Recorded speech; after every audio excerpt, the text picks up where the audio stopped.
Hey, how are y'all doing? Thank you for joining me again for another episode of Onward Radio.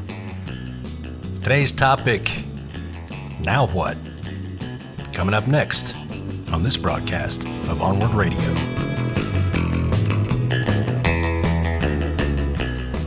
So here we are. Joe Biden won the election. How about that, huh? What a strange emotional roller coaster that whole thing was. It's funny how you know something's going to happen. You tell yourself and you tell other people. Warn them, hey, don't worry. On election night, Trump's probably going to be ahead because of his people voting on election day, so he's probably going to be ahead. He's going to declare victory. Don't worry. The mail ballots are going to come in. The absentee ballots are going to be counted. Wait till every vote is counted. Don't panic. And what did we all do? Myself included. Panicked. Tried not to. Didn't really panic, but seeing how it went, seeing how Texas went in particular, that was pathetic. Seeing Susan Collins keep her seat, seeing Lindsey Graham keep his seat, seeing just the way the Senate went. We were hoping to gain a whole bunch of seats in the Senate, and that didn't happen. Barely kept the House. So except for the presidential race, it wasn't a good night for Democrats.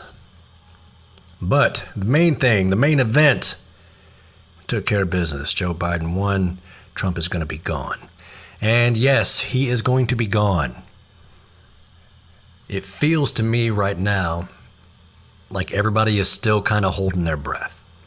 And I don't blame you. I'm kind of doing the same thing, even though I know better. Kind of like election night. I knew what was going to happen, but even still, it was scary.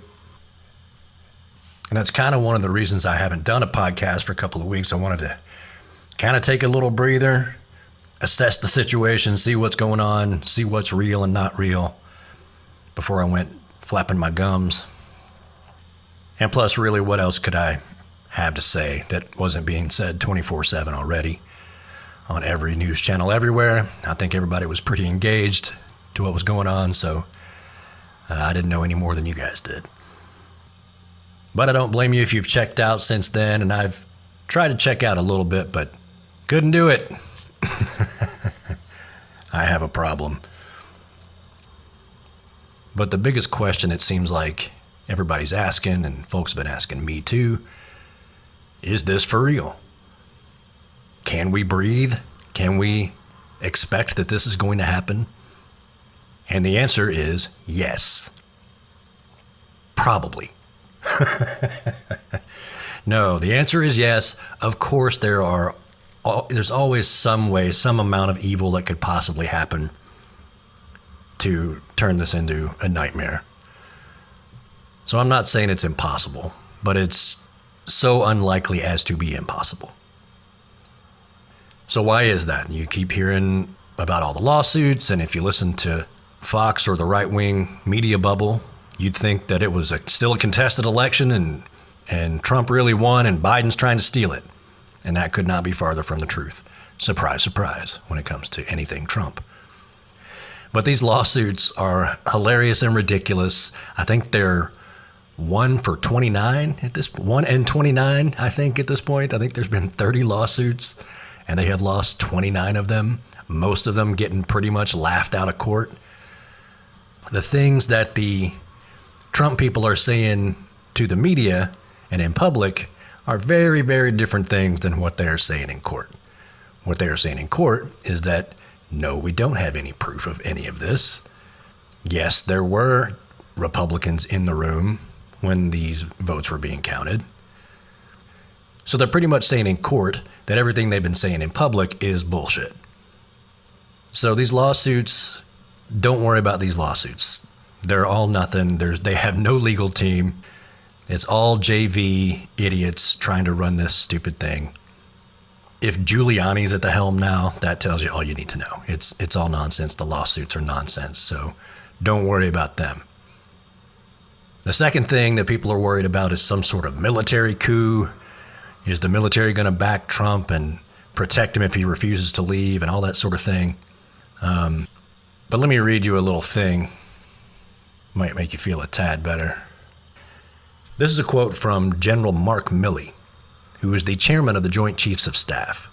And on this subject, he said, "We are unique among armies. We are unique among militaries. We do not take an oath to a king or a queen, a tyrant or a dictator. We do not take an oath to an individual. No, we do not take an oath to a country, a tribe, or a religion. We take an oath to the Constitution." That seems pretty pointed to me, to say we're going to follow the Constitution, we're going to follow the law. We have no loyalty to this man. We have a loyalty to the Constitution, as it should be. So this idea that some big military coup is going to happen, also nonsense. Get that out of your head as well. Yes, there are factions in the military that like Trump and are white supremacists and militia people and all that stuff, and that's a dangerous thing, but that's not a military coup. That's not the military protecting a president who is trying to stay illegally. So that's two things to not worry about. The third thing that would take the amount of evil and coordination and aptitude and competence that they do not have, and that would be the whole faithless electors thing. So as you know, every state has its electors, and they each have a certain amount, and they're picked by different means in every state, sometimes by voters, sometimes by the governor, sometimes by the legislature, sometimes by who can spit seeds the farthest, who knows. So there's a process that whoever wins the popular vote in that state, the electors will go and vote for that candidate in the Electoral College on December 14th. That's when the Electoral College convenes. It's going to be by Zoom this time. They usually go to Washington, but it's going to be over Zoom, of course. And every election, since we've had elections, those electors select the winner of the popular vote. Occasionally, there have been faithless electors who have voted for one candidate or another that wasn't the popular vote, but it's been a rare thing and a random thing, and it never has changed any outcome of anything. And in many states, it's the law that they have to vote for whoever won the popular vote in their state. Well, you could say, well, they could. What if they changed the law to make that not the case? That's possible, technically. But several of the states in question have Democratic governors, Democratic secretaries of state, and a court system that won't allow that to happen. The worst case scenario, what they could do in some of these states, is these Republican legislatures in some of these states could decide to appoint their own electors. They could say there's too much fraud. We're not going to accept the electors. We're going to pick our own, and they're all going to vote for Trump. So what you would have at that point is a state with two different sets of electors. And the question would be, which set of electors wins? And that is a thing that would go to the courts. And the only way that a court would accept some other slate of electors would be if they could present some major, real, widespread evidence of voter fraud. And they can't, because there wasn't any. Even the McConnell-packed courts, even the new Supreme Court that's 6-3 with 3 of Trump's picks on there, and even they can't find a way to finagle that into something remotely believable. That's why I said in one of the earlier podcasts, we have to make this victory Kavanaugh big. Too big for Kavanaugh, too big for Amy Coney Barrett to even overturn. And we did that. That's the most important thing that we did in this whole election. It wasn't just win, but win big. 140,000 votes in Michigan is what the margin of victory was. So it came out in the numbers, and we did the thing we needed to do to make it so that any contesting of the election is clearly bullshit, which it is. So we're in good shape there. So whether it's the ridiculous lawsuits, not going to happen. Some sort of military coup, nope. Or this whole faithless electors thing. And another thing too is that there's just not enough time. The Electoral College votes in a month, less than a month, 3 weeks. Georgia is going to certify its election on the 20th, of November. On November 23rd, Pennsylvania and Michigan certify their elections. On the 24th, Nevada certifies its election. Once that happens, they really don't have a path. That's why they're going so freaking bananas right now, because they know that once those elections are certified in the states, there's just nothing they can do anymore, that even their faithless elector thing won't work. So that's not going to work either. But man, are they trying. So again, the time is short. They don't have that much time. These state elections are going to be certified in a few days, in a week. The Electoral College meets on December the 14th to vote. They just don't have the time to mount all these legal battles and put together some coup and strong arm enough legislators in enough states for it to matter. And that's another thing too, that all these contested votes, even if they won every lawsuit, there's not enough votes being contested for them to win. So it's mathematically not possible for them to do it with lawsuits or any of these other things. It's just not going to happen. The amount of evil, the amount of coordination, the amount of aptitude, the amount of competence that it would take to pull this off, they do not have. So, you can breathe on that. This is going to happen. Joe Biden is going to be the president on January the 21st. January the 20th. Joe Biden is going to be the president, and Kamala Harris is going to be the vice president on January 20th, 2021. That's what's going to happen. Not just wishful thinking, not just thinking, well, surely they won't be evil enough to fill in the blank. We know all that. They will be evil enough to try everything they possibly can, and they just can't do it. So again, 110% in the bag? No, of course not. God knows what kind of general fuckery they could pull to overturn it. But it's so infinitesimally small that we do not have to worry about it.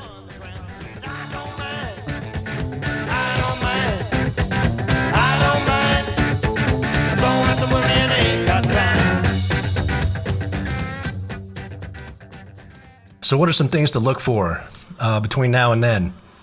Obviously, the Georgia runoff is enormous, unspeakably, untellably giant.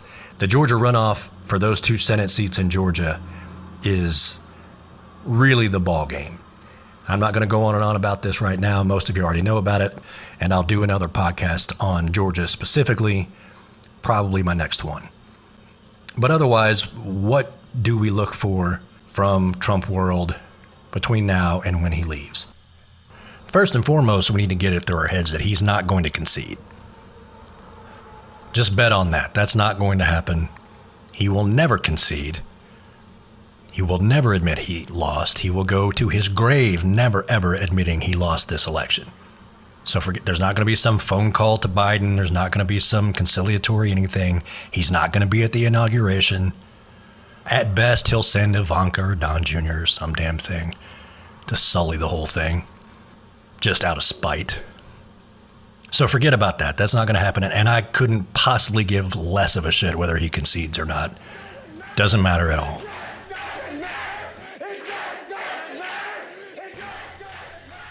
Of course, what we've all been warned about is that he's just not going to leave. He's going to barricade himself in the residence and just refuse to leave. And he can try to do that. And I think the head of the Secret Service or somebody said, that's okay, the Secret Service is perfectly capable of removing trespassers. Or something snide like that. So they're not on board either with this Trump nonsense. But really, he's not going to give us the satisfaction of watching him dragged out of the White House. One thing to always remember, the most important thing to have ever remembered about Donald Trump, is that he is a coward. He's a bully. He's an idiot. He doesn't know anything besides force and manipulation and running away. Those are the 3 things he knows. If you follow me on Facebook, you've probably seen me say 1,000 times. His MO his entire life has been do what I want and let the lawyers handle it. So that was his plan here. Surely the lawyers will handle it. The courts will handle it. I'll pack the courts and they'll handle this for me. But they're not doing it because he's an idiot. What I think is the most likely thing is that he'll just go to Mar-a-Lago for Christmas and never come back. That's what I think is the most likely thing to happen. Like I said, he's not going to give us the satisfaction of a perp walk or him being dragged out kicking and screaming. As much as we would all love to see that, it ain't going to happen. He's not going to let us see that. Again, he's a coward. He is not going to fight. He's not going to stay and fight. He's not ever going to do anything difficult. He doesn't know how. That's why he failed at being president. One of the many reasons is that he's not good at anything. He knows that, which is why he's a coward, which is why he's not going to stay and fight. So that whole thing, that it's been a fun thing to imagine, but it's just not going to happen. This idea that he's just going to hole up in the White House like Ruby Ridge, it's just not going to happen.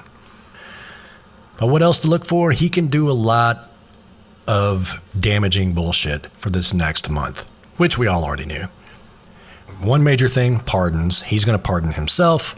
He's going to pardon everybody within sight. He's going to have a freaking wiggling water sprinkler full of pardons. He's going to have a pardon cannon. He's just going to shoot out pardons over DC, and they're just going to fall down on whoever needs them. In reality, what he's going to do is sell them. You know that there are criminals all over the country who are contacting him right now saying, what'll it take for a pardon? So I would expect many pardons. Of course, his whole family, his whole administration, everybody else, and himself included. Now, whether a president can pardon himself or not is a question of legal scholar debate for a long time. But he can write down on a piece of paper, I hereby pardon myself. And we all know if you put hereby on something, it makes it much more official.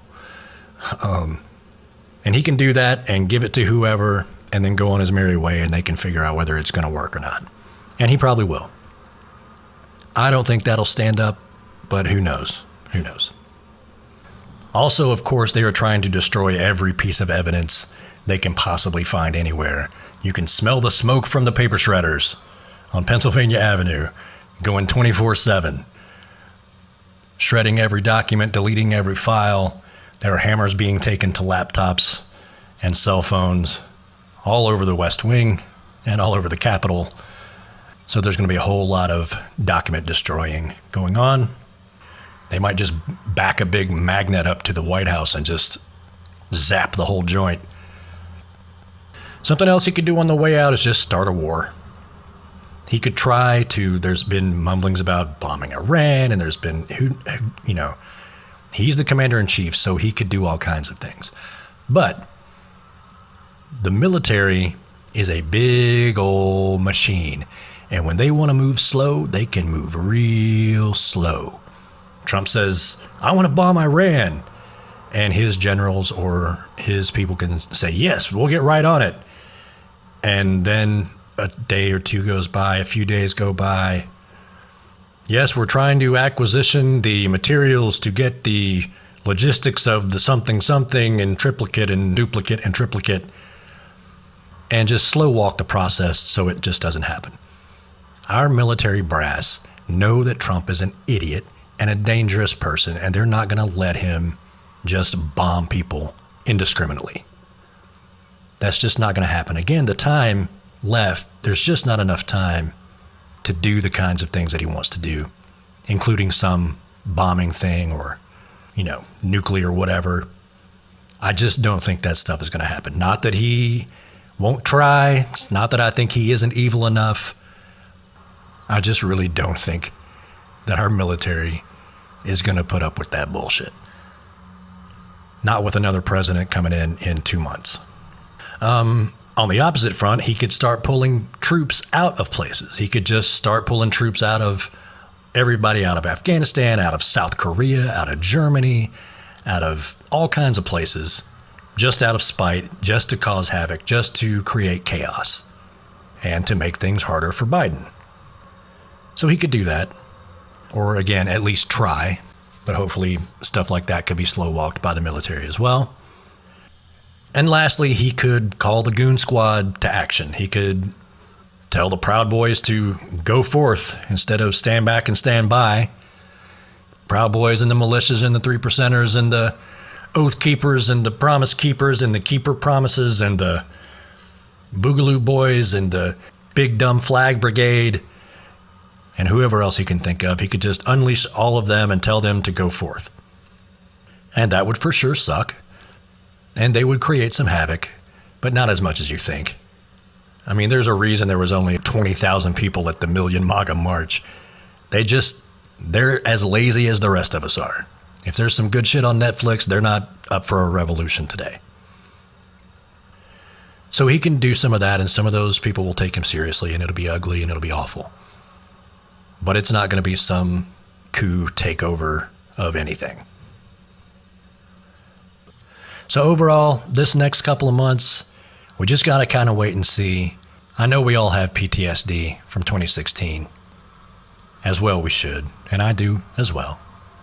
So I've still got a little bit, as much as I'm reassuring everybody else, and as much as I know cognitively that this is not going to happen, there's still a little piece of my brain that's like, what if? I'm sure y'all are feeling some of the same things. So I get it. But we just got to hold on, wait and see what happens. Don't take the bait on the shiny things. Remember that he's a coward. Remember his whole entire team is incompetent. Remember that the militias are the same. Ultimately cowards at heart. A lot more bark than bite. Remember that the courts have held up so far.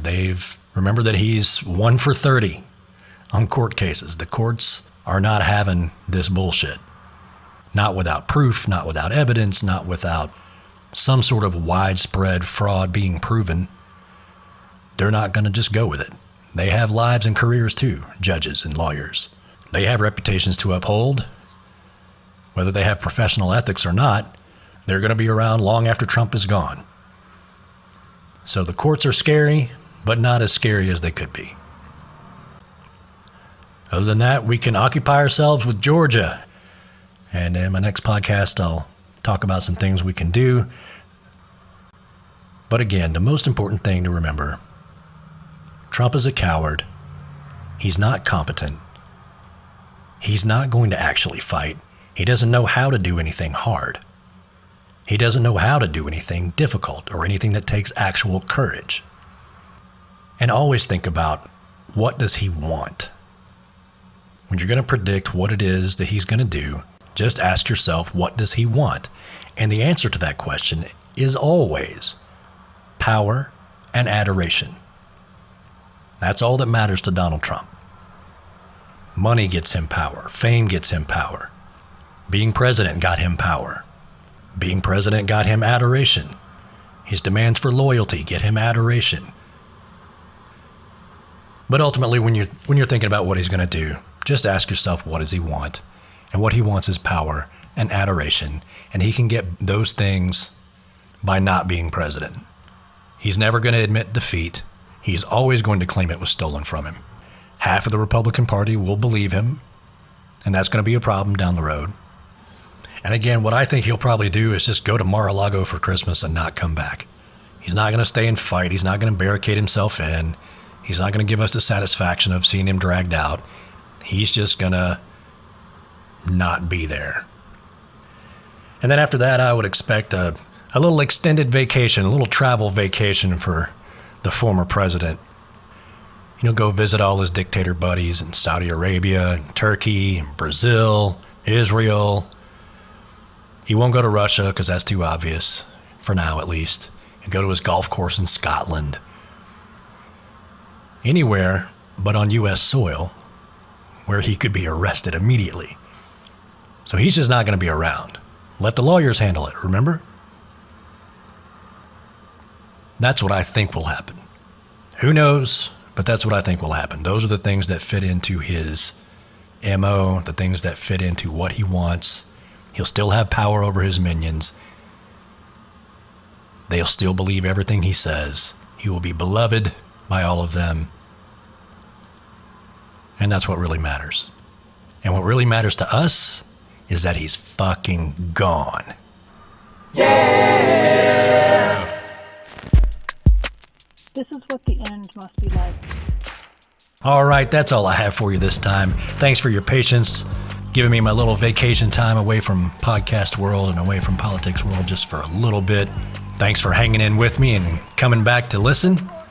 If you find this of value to you, please visit the tip jar. That's Venmo, rwtipjar, PayPal, RogerWallace71@gmail. This podcast is entirely donation funded, so please visit that tip jar if you can. And for your listening pleasure, this little audio tableau that I made in the meantime, in the downtime between podcasts, I call it Hail to the Funk. Enjoy. My name's Roger Wallace. Thank y'all for being here. We'll see you next time on Onward Radio. Fun watching the flames.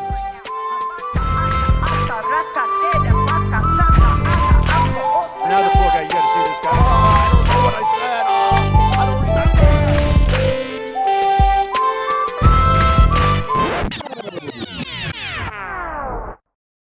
Will you shut up, man? Listen. Mr. Vice President, I'm speaking. I'm speaking. Joseph R. Biden Jr. is elected the 46th President of the United States.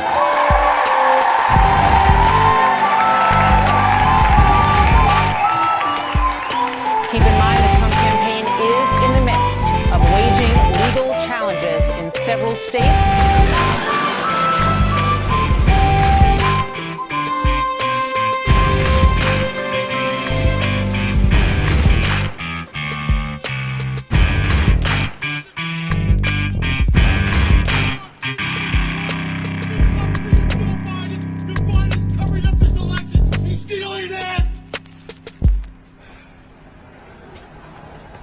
Where were we?